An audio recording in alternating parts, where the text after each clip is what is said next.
Abatura bagambira ebi obubabire nibarundana esente ez'okugura itaka ery'okwomekaho irwariro ery'aha rurengo orwa Health Center ya Kashatu. Aba obwahati nibakoresa akatanoga Health Center ya Kashatu eyi barikugira ngu neekoresibwa abantu okuruga omu miruka eki barikugira ngu omubaro gw'abantu nigukira obuheereza oburi aha irwariro eri.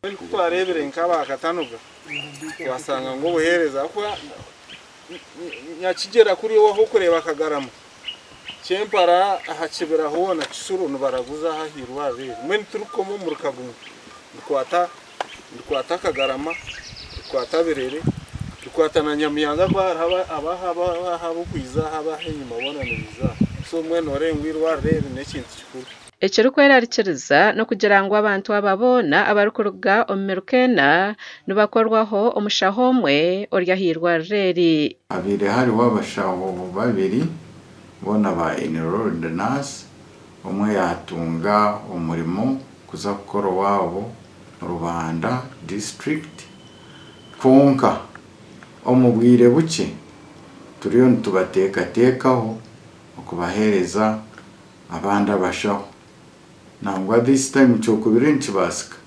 mukatungira hagenzera omwe konka mukatungira nka babiri kugira ngu oku abataka n'abebembezi babo bari kugezaho okukuza irwariro eryo kurirwanaho nitwe ba tekiniko nkanyowe uri kurira eby'amagara nanyengezeho kurirwanaho kugira ngo ekibiru kirire kikirire kurikira okutwafuna omwanya gw'okwombekaho Health Center 3 tabantusaba gavumenti ngo ize twombekere Health Center 3 kugira ngu obuheereza na munonga nku okucebereza henda abakazi abakuzara okuterezaho polio bitike hihi lero tubone kuganyurwamu. Aba barundine shiringi miliyoni 5 kandi Minister Bright Rwamirama hamwe na Commissioner John Bosco Sejemba babakwatireho na shiringi miliyoni 3 okushyikiriza ekiteekateeko kyabo okwombeka irwariro erya Health Center ya Kashatu.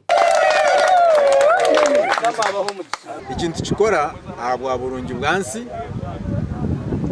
abantu baburijo bekwatiremu hamwe n'abanyakisa nabo twekwatiremu na gavumenti nayo yekwasireho so ni partnership y'abantu twena tukwatanise na gavumenti kugira ngo tukore ibintu byitu nk'abantu rero abantu bitu bakatanoga bafune ebyobuheereza by'amagara. Orukura by'amagara ahabwa Isingiro District Dr. Edison Tumusherure araganisa abantu oku government erikwisha kubombekera irwariro erya Health Center ya Kashatu okutungura eby'amagara omucanga eki. Katanoga erabe yatungire ejo chance hati yayo eyinitaka eri Honorable Minister aherize abantu rather aherize ari kwatanisa n'abantu webare Honorable okukunganya abantu bawe